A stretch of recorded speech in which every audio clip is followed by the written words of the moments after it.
But maybe you've ordered a sway bar bushing before and you had the issue where it was either too big or too small. Well, you need to know the size of your sway bar. So you want to get one of these. And as you can see, I have it set at 1.18. So if I check the diameter of the hole in my sway bar bushing, it comes out to 1.18. So what you do, just go out to your car, check your sway bar. It'd be nice to have one of these. I mean, you could do it with a measuring tape as long as it has the inches on it. Some you have to order in millimeters, so you want to get measurements for both. So this is 1.18 inches, and that's how I ordered it from the website, because it only offered the inch and like the standard English increments, but it comes out to 30 millimeters. Install your new sway bar bushings without that new squeak sound. You want to get yourself some of this,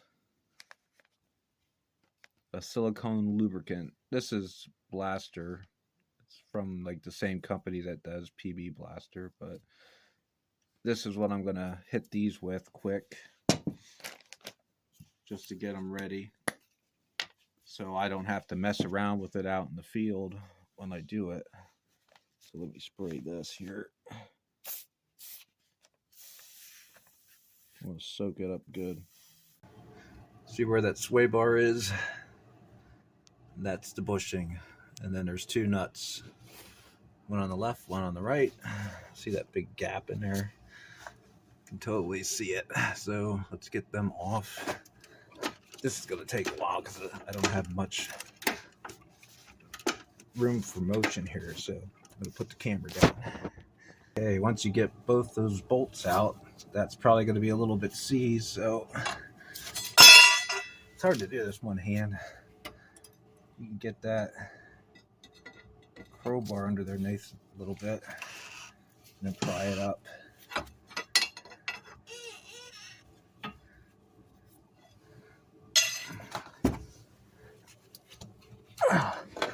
There, we got that off.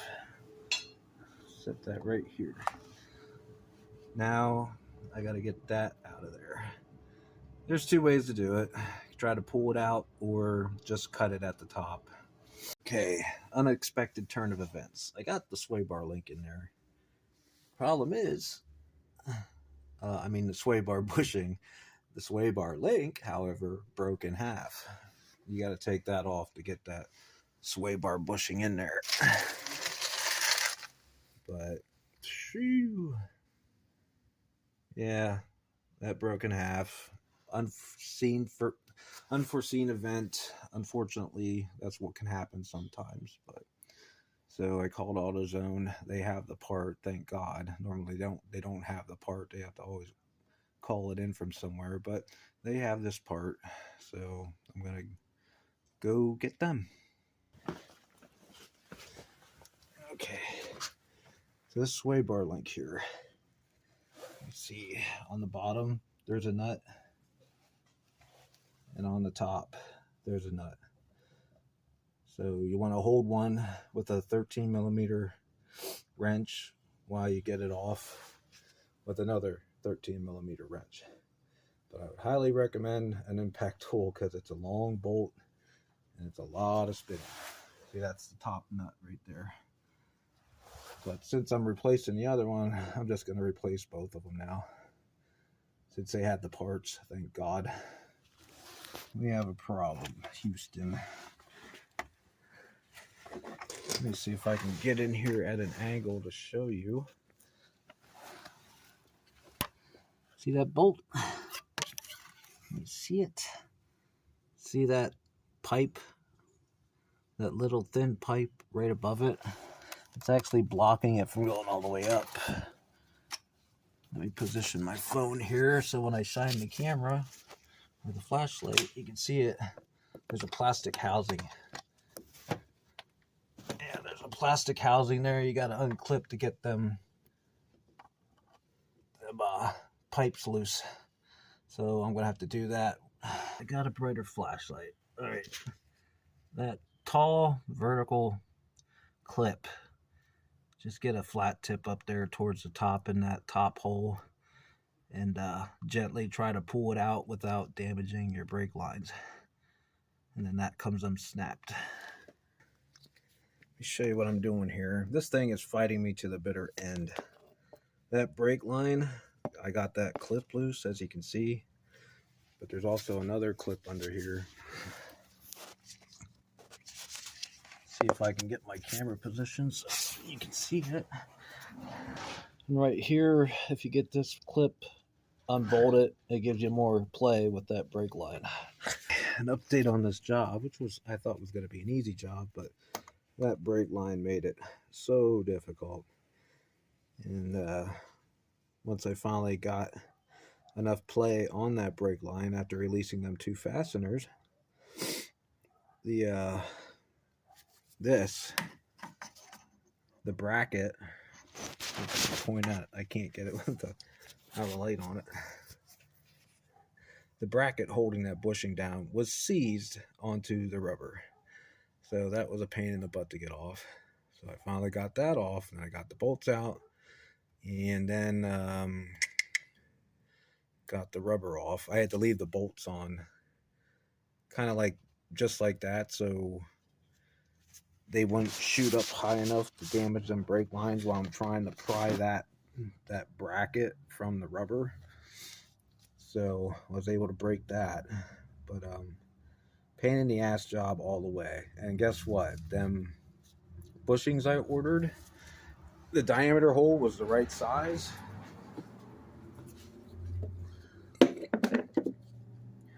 but I ended up cutting some of them. I ended up cutting them down. It's funny, it's the first time I used a Moog part, and it spit in my face. So I had to cut them off just so that they would sit in properly. So I tried to get them both evenly cut. I really didn't have a proper tool to cut them. I had to use a kitchen knife. I didn't want to show you that. That was ugly. So not one of my better jobs, but I'm on the spot. These are the only bushings I have. So I'm just working with what I got. But not every job's pretty. Not everything goes according to plan. These are my new sway bar links that I have on. I have one on the other side too. But now that I have them both on, I'm just going to swap back and forth, tightening the bolts down, get it even as possible. This went for way longer than I was hoping it to, but there's the bushing that I had to modify, cut short to get that to fit. Now, I didn't go over the sway bar links because I was running short on time. But these were some new fancy ones that I got.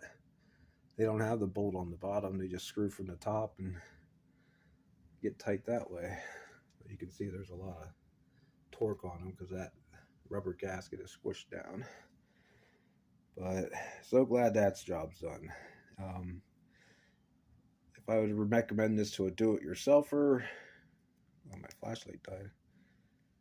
I would say you're good to go on the passenger side if that's the only one you need done. But if you got to do that driver's side one, it's going to be a pain in the butt. It's going to fight you all the way, especially with that. And then you want to be real careful with those brake lines there. See, I can't even get that clamp. I just can't get in there far enough to get that clamp reclosed. So not too happy about that, but that's how they have it. But there's that. Those went in okay, but yeah, I wasn't happy about that. And I see I have a little bit of a gap there in that bushing, so we'll see how that holds. But it just kind of ticks me off that the bushings they sent me that I ordered they just weren't the exact fit like it said on the website, even with the measurement I provided them. So, all right, guys. I'm testing the car out now with the new sway bar bushings, and usually when I would make a stop or a quick stop, I could hear the clunk. So I'm going to try it right now.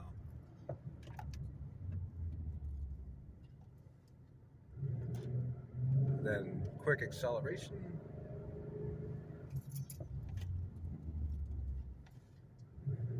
I'm hearing something in the back, but I think that's just my toolbox.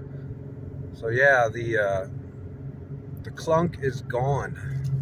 So that's a good thing. Now my only other concern is the sway bar link, the sway bar links, end links there that I installed. They were like a new style. I didn't really get to go over them in the video, but they only had one bolt. And it was like on the top. And pain in the butt to get on.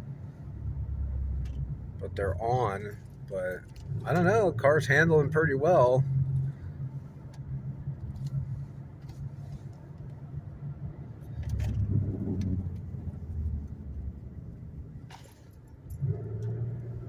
And that's going downhill. So my one sway bar bushing, the one on the, let me see what side, the passenger side, that was a pain in the butt. No, not the passenger side, the driver's side. That one was a pain in the butt.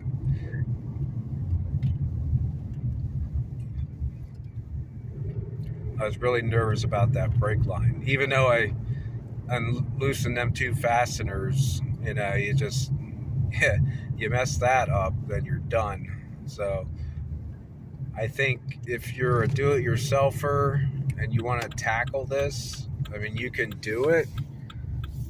But I think if I had to do this all over again, I would just take it to a shop to have them do the sway bar bushings.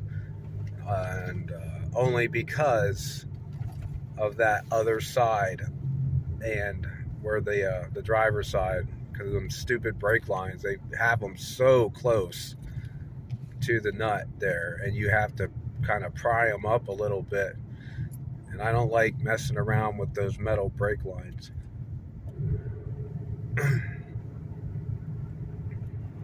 But I got them on. I had to modify them Moog bushings. They just sat too high. They sat way too high. And I just could not get them in there. So, all right, guys. Everything seems to be running smoothly on this car now with the sway bar bushings and them sway bar links I had to put on. So, you guys have a good night. Talk to you later.